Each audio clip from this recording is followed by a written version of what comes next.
Sairam, everyone. I think I listened to the discussions last month you had on the Trikaran Suddhi. I think you had exhaustively covered all the excerpts which were distributed as part of this study of this topic by, I think in last year, I would say. So I think it was exhaustively covered in the study circle also last week. I thought I will just take one of the quotes and the discourse from which that was excerpted. And I thought we could study that discourse, that entire discourse. That's my preference in terms of study, because of what my experience has been is that each discourse, if it's studied in its entirety from beginning to end, any questions, doubts that we may have would be answered, rather than taking a particular quote or an excerpt and study. So in that spirit, I have taken the entire discourse. As part of the study circle, what I would like everyone to do is we are going to read the discourse. I have a couple of paragraphs for each slide. I have about less than 9 slides, about 7 slides, I would say. So I would invite someone to read it. Then we will discuss, we'll study it. We'll try to understand line by line if possible. We may not exhaust the discourse completely, but I think it does not matter. You can continue the study. I will just circulate what I have accepted, but you can also go to Sathya Sai Speaks and look up the discourse and read it. And I would urge you all to listen to the audio version, because the Sathya Sai Speaks version is a summarized version and may miss quite a few important points which Swami may have discussed during the discourse. Okay, with those words, I am thankful to Swami for giving me this opportunity to study this discourse with all of you. Okay, Sairam. So we'll start the discourse. Swami recites a padyam or a poem, and I have a liking for padyams, which generally the padyam sort of embodies the entire essence of the discourse. Swami usually says that padyam or the poem becomes the plate on which he is going to serve the meal. And then at the end comes bhajan, which is the dessert. So we will lay the plates now. So I would invite anyone. I think I should have put it in Telugu script, so Telugu speaking members could have read it. But maybe I will go first in this case. Unless Durchati, you would like to do the honors of reading. So I can try, because it's a wonderful. Swami's poems are so beautiful. So I'll try. Karanambuna kalugu ganamoha bandhanbu mohamanduna perugu murkha buddhi andu muriyunu karmambu karma falita valana kalugu janma karma falamu valana kalugu janma. In casuality arises a great delusory bond. In delusion grows foolish discrimination. In foolish buddhi, desire is stoked for action. Due to the fruits of action comes about birth. Okay, thank you. Thank you, Durchati. So, Swami has covered, what causes us to be born. I think take birth. And the entire process of sadhana is to become free from this revolving birth-death cycle. I don't know, I would like to ask anyone who would like to discuss any point or the padyam itself, or we would launch into the discourse proper, and we can come back to the padyam if and when required. So I will ask anyone. I'm not going to be talking too much. I don't want to put anyone on the spot, but I would urge you to take an active part in the discussion, because it has to be a circular study, not myself alone. Anyone who would like to discuss any points? I will give a minute or a couple of seconds. If no one puts it Sairam there. brother, the Sairam, please. the first sentence. In causality arises a great delusory bond. If you can explain that, that would be nice. Okay. I will ask others. Anyone else would like to discuss? Swami saying Karanambuna, that's causality, arises Ghanamoha Bandhambu. That means a bondage which comes, it's a delusory bond, which arises out of causality, Swami says. So that's the first statement. And by causality means action, karma. What is this called? Is it the cause and effect he's talking about? It could be sister, I think that man. Anyone else? I would ask anyone to. If I may. Yes, go ahead. So that's actually very beautiful, way Swami puts that, because Karanambuna Kalugu Ganamoha Bandhambu, which is, I think, really is moha. Moha, as Swami says, is the attachment. I don't know if I translated that right or not, but yeah, attachment. Yes, delusion and attachment to the body. Yeah. So the Karanambu is basically the reason. The reason for this great attachment is what Swami is explaining as the karma in this whole thing. See, that's what I tied. So essentially, when you think about our lives, they actually say buddhi karmanusarani. That is your mind. You actually think and do act based on how your karma guides you and directs you. So at the time it feels like that's the right thing that you have done, but essentially a lot of that stuff actually happens because of the vasana from your past, and which is what is the reason, the karanam, the casualty that Swami is talking about. That is the reason why the attachment, first happens actually. So you can say, I really didn't, work towards getting attached to something, yet I got attached to it. And much of it actually happens because of our karmic cycles. So that's what at least I understand slightly from that sentence. So others may have other ideas. Sorry. Thank you very much, Durjati. Anyone else would like to say something? Okay, then I will go. See, I think Sister Devi, what Brother Durjati has shared is, yes, our karma becomes the causation for continuous revolution in this life cycle. But it also means originally the Lord Himself caused the multiplicity of the world. Ekoham Bahushyam, He says. When He said, may I become many, and at that point, that causation itself caused illusion, because you thought you are many, though you are one. And that's the initial creation itself. So many people ask, when did the karma start? When God created. So I think the delusion itself is part of His play in creating this multiplicity. So that also causes some form of delusion. But later on, our karmas become the cause. And we have a causal body which goes from body to body, I think, over many lifetimes. So Swami is saying that causation, initial God did, but then the rest we did as part of our karma. That's the way I understand. So if everyone is okay, we will go to the next.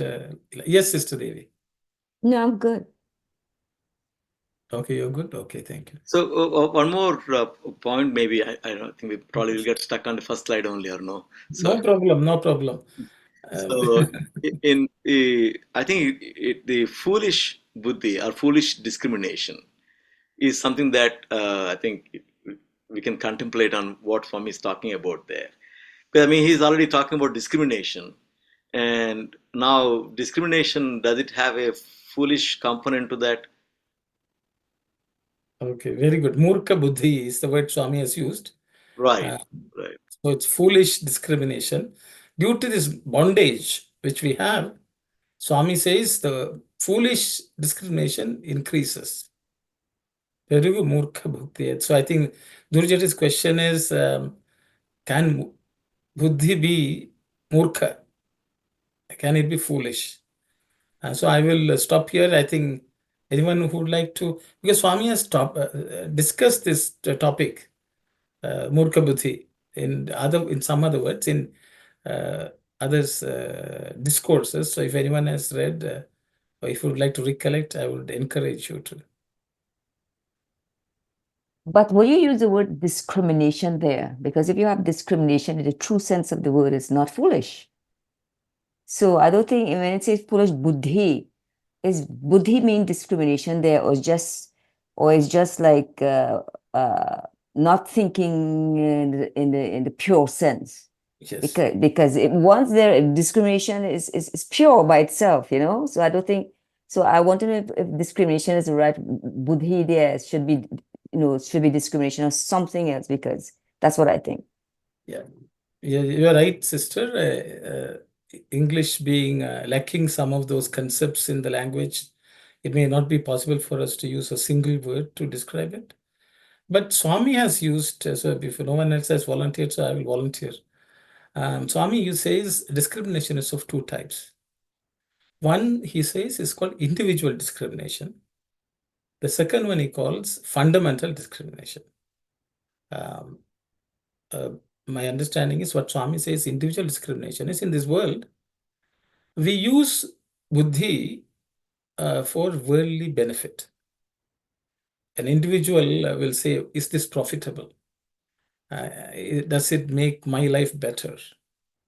But the thing is, so we use the buddhi not for the purpose it had been given, but we use it for our individual individual profits and gains and our own worldly benefits. And that Swami says is a wrong use of the buddhi. Because we attach to our body, we use that buddhi, which is supposed to be for a better purpose, for something which is worldly, which Swami calls murkha. It's similar concept Swami always discusses. The Bhajagovindam when he discusses, Shankaracharya is telling the one who is studying something, mudhamati, one who is a foolish fellow who is studying the grammar, Sanskrit grammar, or worldly benefits. And so I think when we use the discrimination for foolish things, it becomes a foolish buddhi. That's my understanding. I hope that answers your question. Thank you, Aruna. Yeah, okay. Thank you. See, then we'll go to the next one. Murkha buddhi andu muriyunu karmambu. So that means because of this foolish buddhi, we all engage in action.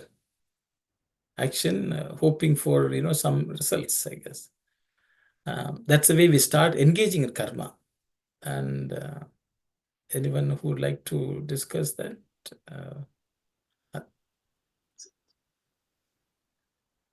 I think, So, go ahead.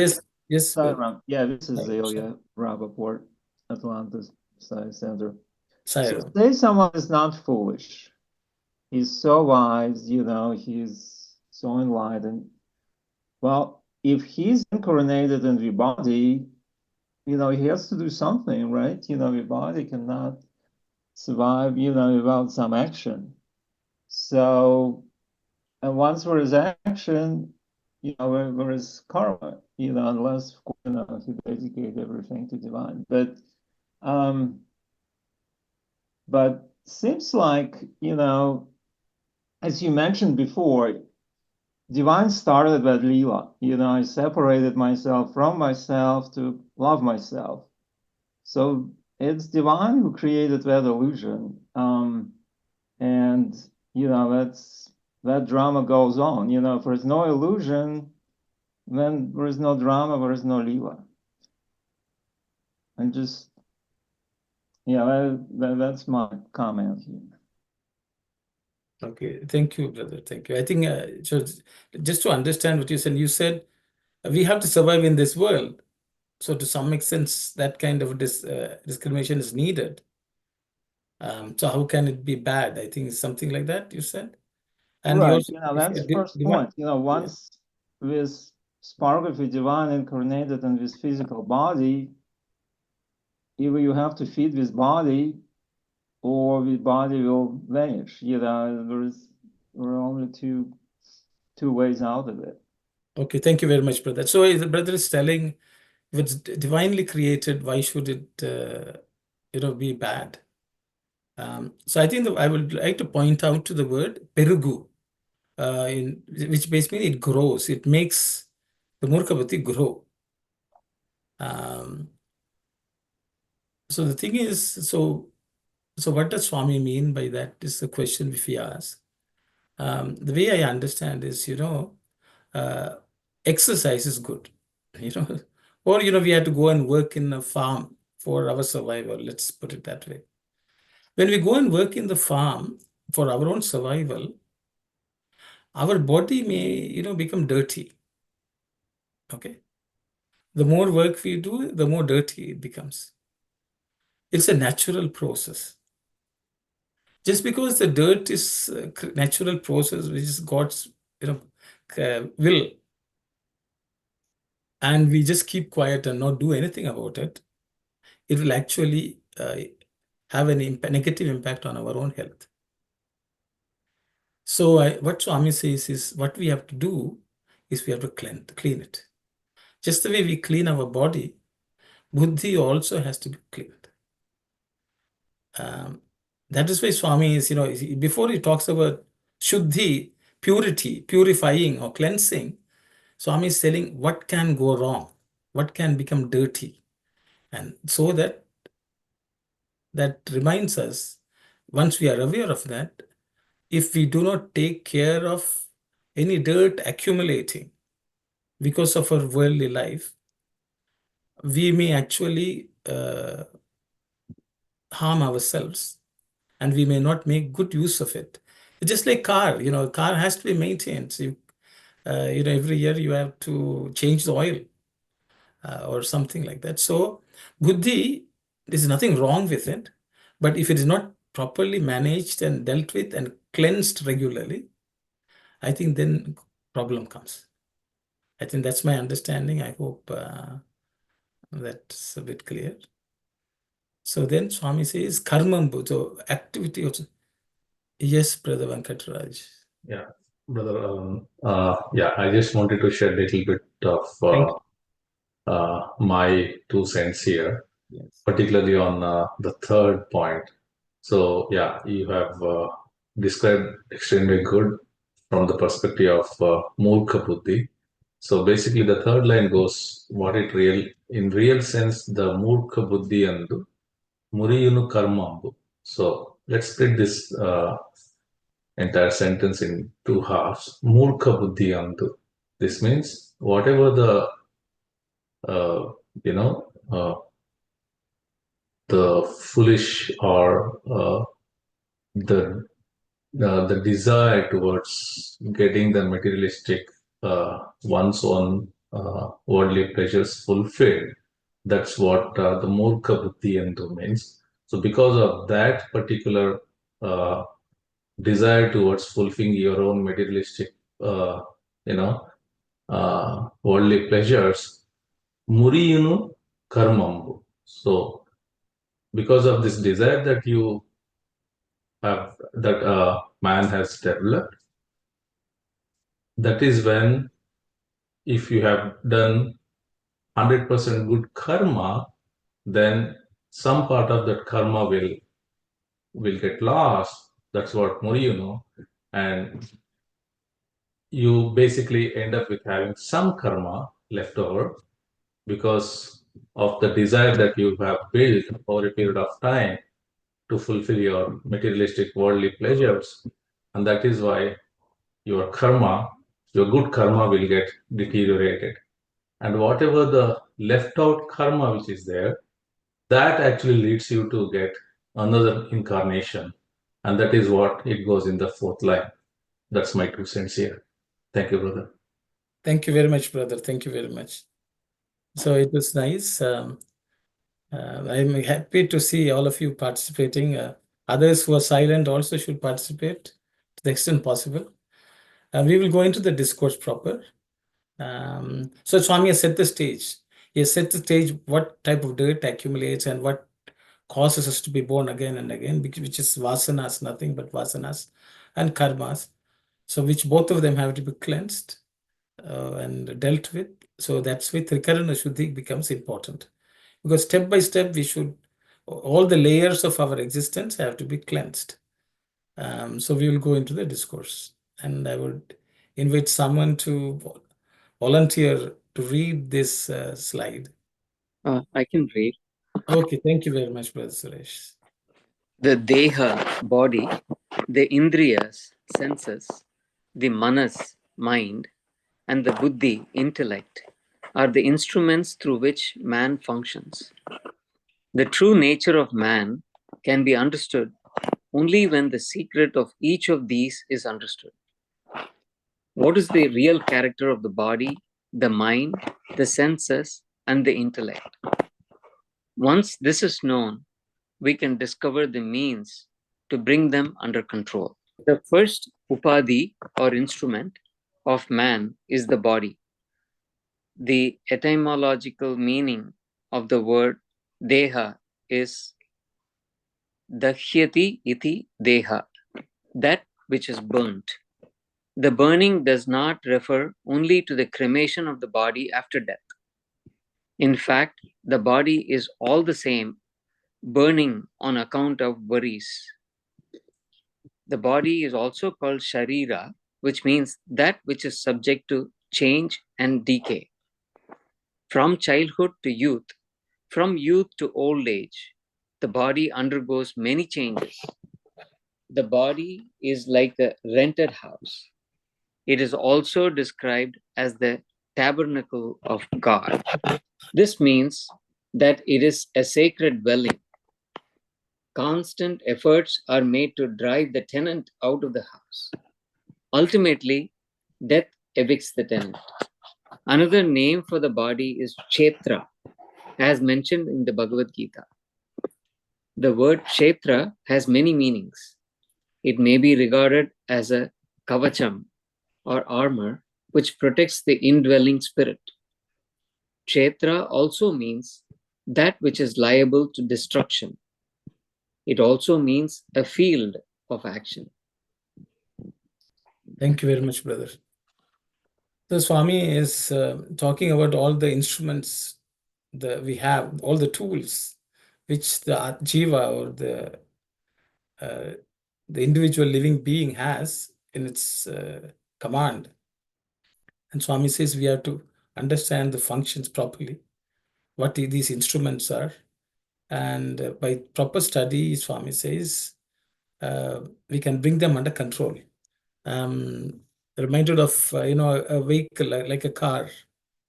Anyone who learns to drive a car wants to know how to drive the car, has to know all the instruments or the parts of the car which help us drive. We need to know what the steering is, what the brake, where the brake is, where the gear stick is, where the clutch is, and so on. Without that, we will not be able to drive. And we also should have general understanding of the car, what parts are there, what needs to be done, how often the maintenance has to be done, things like that. So I think Swami makes us realize that it's important that we need to know.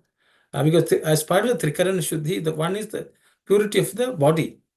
So first Swami wants us to understand what is this body which you have to purify. And so he's gone to the first instrument, body, and he's spending time explaining what is body. So I will stop here. If anyone would like to share anything which strikes you, or please go ahead. I would like to share. I would like you to share what you are gaining from these words of Swami which we have read. If everyone is okay, then we can move on also. So, I think please go ahead. I don't know, Sairam. So the first paragraph in Swami talks about the Deha, the Indriyas, and the Manas, and the Buddhi. In a sense, it all really goes back to just mind. In that, your senses by themselves, what we physically see, the outer form of the sense is still governed by the mind. And that's what explains, for example, somebody who is a child prodigy, some child who is 3-year-old or 5-year-old, he can play piano, as almost like a master. Physically, his senses didn't really have that kind of training to be able to get there. But from his vasanas, or from the mind that carried the senses from the past birth, gives him that abilities to do that. Because the outer expression of the sense itself is only, just the physical form that we see. So in a sense, I think what Swami is talking about there, this is how I'm trying to understand this. The true nature of man can be understood only when the secret of each of this is understood. And I think that is really the mind. So if you understand your mind, I think that's when you really can start understanding the nature of your, nature of oneself.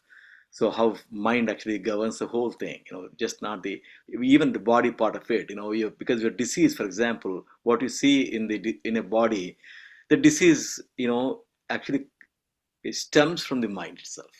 So it all goes back to mind, and that's how I understand the first paragraph. Just to start a discussion here, Sairam.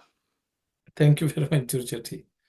Anyone else who would like to share your views or thoughts of what you have read and what you think?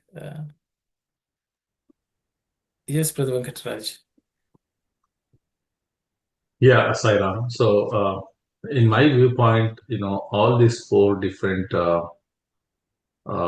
components are totally interrelated, and it doesn't stand independently in its own unless the body.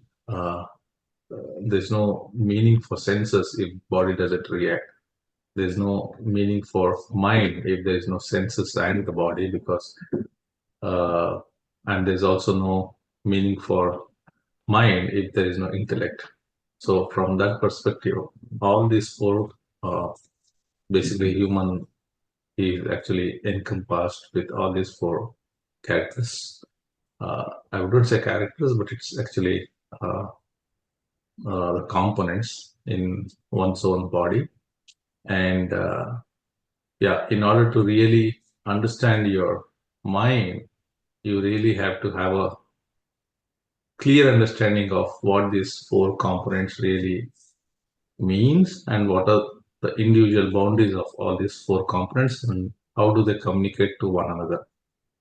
And as a individual body, you need to know the difference of all these segments, and then you'll have to have a clear understanding of what mind is and how only then you really bring it under your own control. So that's what I see. Thank you very much, brother. Anyone else would like to share?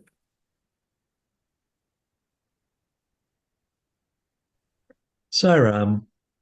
Yes, So, yes. so my sense is once the mind is under control, there's always going to be changes. And as Bob is saying, even the body goes through the changes.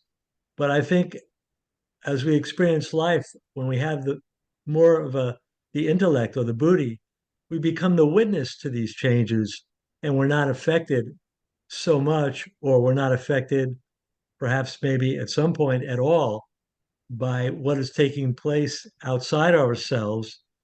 And we're just more focused in the inner self, which contains the wisdom and the non-attachment to everything that is changing outside ourselves. So as other brothers and sisters have said, it's really the mind. Bob always says, become the mastermind.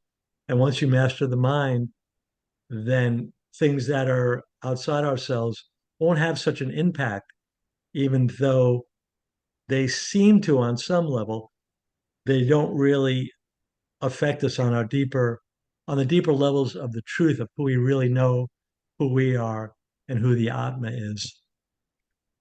So that's what I would like to share. Thank you. Thank you very much, brother. Thank you. So maybe I will just say something. See, Swami, I think mind is what we all pay attention to, because Swami says we are called Manishi, or human being, because of the mind. Because that's our entire existence is through the mind in this world.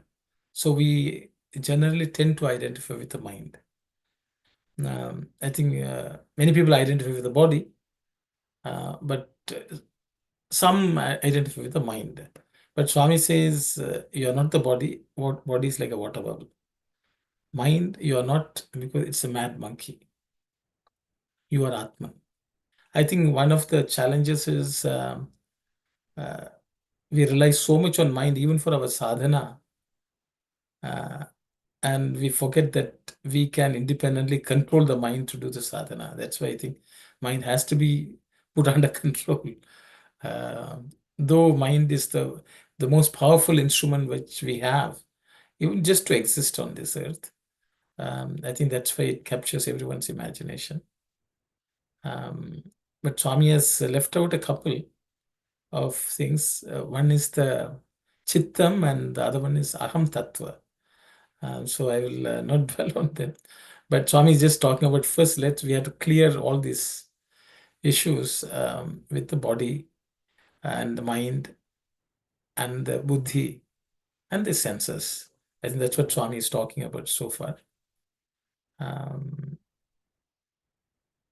Anyone else would like to? So Swami has talked about the body, which is capable of, it's continuously burnt. Which what it means is we should make sure that it is not burnt. It doesn't want us to be worrying. So I think that's one way of cleaning the body also, I think.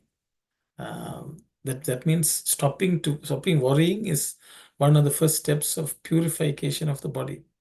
Then the second one, Swami, is it's subject to change and decay. Some of it, I think, we cannot take care of. But Swami says rented house, so that means he wants us to take care of that, because it's a sacred dwelling of the Lord. So I think those are some points which came to my mind. Anyone else would like to point out anything? Otherwise, we'll go to the next slide.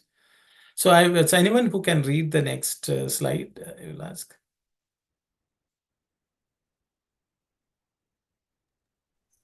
I don't know. I would ask my son to read this one. Okay, go ahead, brothers, please. Sairam. Some organs are not easily subject to control. Next, there are Indriyas, the sense organs. The senses pursue their own courses. They are not easily subject to control or regulation. They tend to go astray at any extent. The senses are called matras. Matra means that which measures or determines the quality. The tongue, for instance, tastes something and declares whether it is sweet or sour or so on. The eye likewise determines whether something is beautiful and attractive or not. In this manner, every sense organ in the human body judges the quality of the objects it experiences. Another meaning of matra is that it has to observe certain bounds or limits. The Indriyas have thus got both a judging quality and a limitation. The nose, for instance, can only smell but cannot take up any other function. The purpose of the limitation is that the nose should confine itself to the specific function of smelling what is pure or fragrant and rejecting what is impure. The ears, for instance, should listen to pure and holy matters and receive what delights the heart. They should not indulge in listening to words which cause pain to the heart or affect its purity. If the ears are used in violation of this rule and give heed to irrelevant matters and to evil gossip, they become instruments for the commission of sin. The tongue again is intended to proclaim the glory of God and to speak the truth. Instead of being used for this sacred purpose, it is employed for abusing others and or causing pain to them. It is a perversion of the divine purpose for which it is given. Thank you very much. I didn't get his name. Guruji. Okay, thank you, bro. Sairam. So, Swami has now gone from senses, from body to the senses, and he's highlighting ways senses can become dirty, and how we should make sure that we do not get them soiled by impurity. So I will stop here, and anyone would like to discuss any point, please go ahead. I just had a general comment or a question. Yes. So, yeah, I mean, we are supposed to go inwards, and as the person earlier mentioned, the body and the senses all brings us outwards, but our journey is all inwards, and how we need to practice silence. But the setting that we are in is, we are all family bound, we are all family people, right? And not everybody in the family is on the same spiritual plane. So how do we balance this? We are trying to go inwards, but outwards we are being dragged in numerous directions because of obligations and duties and all that. So I know trying to be a witness and all that, but it's really hard when you are trying to balance your worldly duties, especially when it comes to family and as well as your spiritual goals. I'm just wondering how others do it. Thank you very much, sister. So sisters asked a nice question. It's related to this, but I think we should know that before we can progress. I think that's the reason I think sister would like to know. Because some of our senses, it's difficult for us to control also. If at home the TV is blaring, or some news is going, people are gossiping. And sometimes you don't know what to do because you are in the thick of things. And so how do we manage this control of the senses and maintain the purity of the senses? I think that's the question sister has asked. I thought that I paraphrased it that way, I guess. I hope sister is okay with it. So if anyone would like to share your thoughts, one thing is know that this is what we have to do. But sometimes there are practical challenges because we are living in this world and not everyone around is in the same wavelength. What can we do? How can we go about? I think that's the question sister asked. So I think it's a worthwhile one for us to discuss. Anyone who would like to share your thoughts, please? Please go ahead. Sairam, I think one of the things is constant integrated awareness, which Swami tells that we need to practice, which basically in my mind is mindfulness, being constantly aware of what exactly you do. It's not easy, obviously. And like what sister was referring to, when you're seeing things happening around you, it takes a lot of effort to peel yourself away from reacting emotionally or automatically to the situation which is presented in front of you.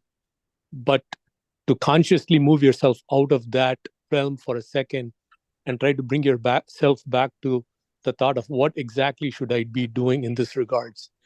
And that way, it is not easy. It's obviously, like I'm struggling with that too. It's not like it's something which I practice all the time. But I think that would be the way to kind of peel yourself away from the situation and try to do what exactly you need to do and not what is expected by somebody else in that situation. Sarah. Thank you very much, brother. So the brother has given one solution: to be aware at all times of what we should be doing and not forget it in the thick of things. I think that's one solution, one technique which brother has shared. Anyone else would like to share anything? I'm sure everyone faces these things in life.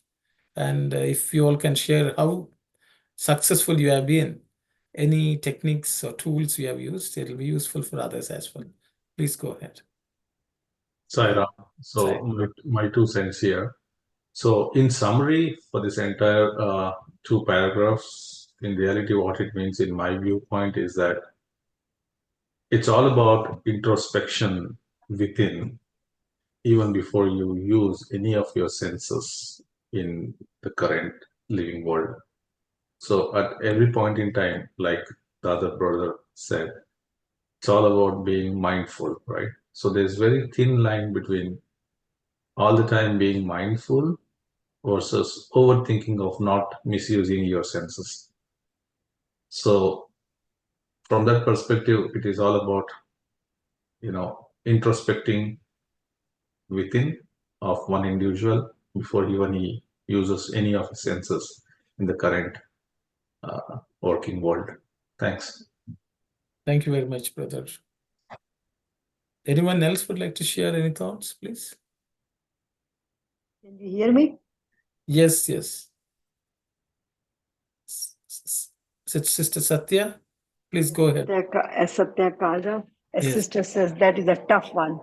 But how it helps me, and I want to share that part, that Please. if you do a constant mantra going on with your breath, then it becomes an instrument for you. So if if you hear something bad or something, not to pollute your ears, or if you see something and whatever, your mind, it just does not distract. It's just like you are having the steering wheel of your car in your hands.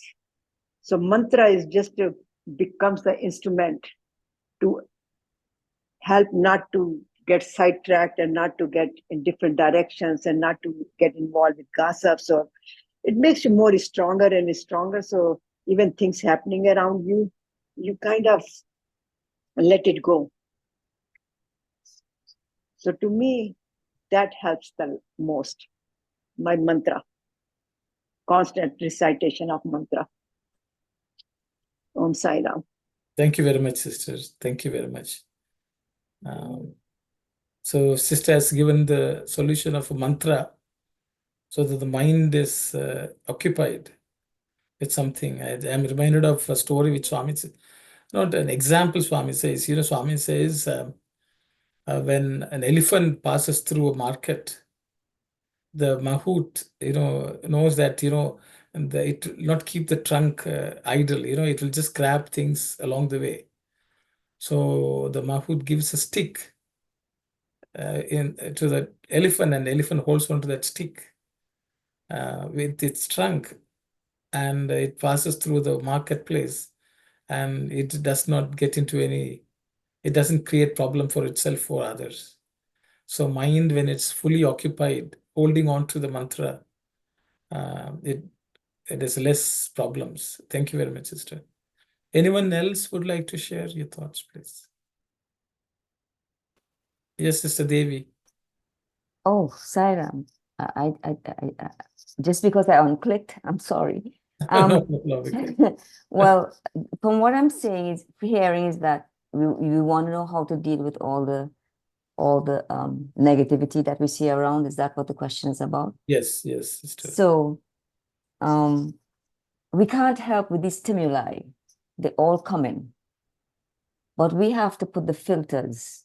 We have to decide what we're going to entertain and what we do not. So you yourself have to make a conscious effort of what to bring into the body, because what will affect your mind. So you have to put in the filters of, maybe like sister was saying, a mantra. You can do that, or you can just keep on offering everything, all your actions, keep in continuous communication with Swami in some form or other. Anything that will stop, you have to make the conscious effort not to get these things to affect you when they come in. So the question is, like, what filters can you come up with? How do you decide? Because Swami said, you see things, the world is beautiful. There are so many beautiful things there. He said, don't be afraid to look at everything. I think the Sai Satcharit has that. He said, but you have to make sure that you train your mind so that it doesn't dwell on the negativity, but it goes straight, keep focusing on God and giving everything to Him and living in that way, practicing. Don't be attached to anything. Practicing your forbearance and your courage and your love and things like that. So that's what I'm saying. That's the only way I can see you can do it where you have to actually hear it, where you have to master. Swami said, just don't train the mind, you have to master it. So I think that's the goal, where we could consciously say, okay, this is not, I'm going to not be affected by this or not be affected by that. Sairam. Thank you very much, sister. So sister has talked about, filters, not dwelling on things, taking the mind off and again, taking it back to thinking of Swami. Thank you very much, sister. Durchati, I thought you were about to say something. Uh, yes, Sairam. So, I mean, I'm actually getting onto the theme of the topic too. Yes, but one of the things that really stands out in all this stuff is if you really fight something, it'll come back with double the vigor. So if you're training, for example, any of this, Swami is talking about, how the tongue should be used and, rest of the senses. But the way, as I understand, again, from listening to Swami also, is that you got to get yourself used to just the way children are used to solid foods first time. You got to get used to Swami. Mantra that sister talked about is also one of those aspects of it. But again, the objective really is you have to get the taste of chanting Nama, seeing Swami, and listening to Swami's words. I mean, listening to everything that is holy. In a sense, that is the theme for today's topic too, because when Swami talks about in that first poem that he talks about how murka buddhi causes karma and then janma. Murka buddhi, as in that word, if at least in that from the way I understand, is the intellect that causes attachment is foolishness. So any logical, because logic can be used any way you want. So buddhi, which is really the tool for logical interpretation of something to come to a decision, if you use it to create attachment, then it is impure. If you use it to remove attachment, it is pure. The same goes with all the senses here. Any sense that you train it and you make it attached to divinity, that means you're getting detached to the world, then it becomes pure. Because your true self is divine, so there's nothing like you're attaching to something else. You're only attaching to yourself. You're actually realizing yourself in that sense. So there's no real attachment. When you say you need to get attached to God, it's really not attached to God. It is really getting detached from the world. And that's how I see this whole discourse in this slide that you have, and also other slides that we talked about. I think it just comes overwhelmingly very clear what Swami is trying to get us to do in this case. So that's how I understand Arun. Thank you, Sairam. Thank you very much. Thank you very much. So we are 9:55. I don't know. Yes, Brother Venkatraj, I don't know you. Thank you. So I think so. Various aspects have been touched upon. Trikaran Shuddhi, of the Trikaran Shuddhi were three words: body, mind, and speech. Those are the three. But I think we have dealt quite a bit on mind. I think this discourse itself focuses quite a bit on mind. And the mind and all that it has control over, like the senses. I will just, I think sisters have all the participants have given wonderful ideas of how we can live in this world, which is full of people who are worldly minded. And even if we would like to practice, how can we practice? I think that was the question from Sister Raji. I think different techniques have been given by people like mantra, constant integrated awareness, thinking of the Lord. And as Brother Durjati said, we have to develop the taste. So I think I will just add a couple of points from my side. The thing is, for example, if we have to do work, we have to do some heavy work, with material which can soil us, which I talked about, like a farmer going into the farm and working. Can he avoid getting dirty? He cannot. The same way in this world, this field of action, Kurukshetra, in this Karma Kshetra, we all have to go and act.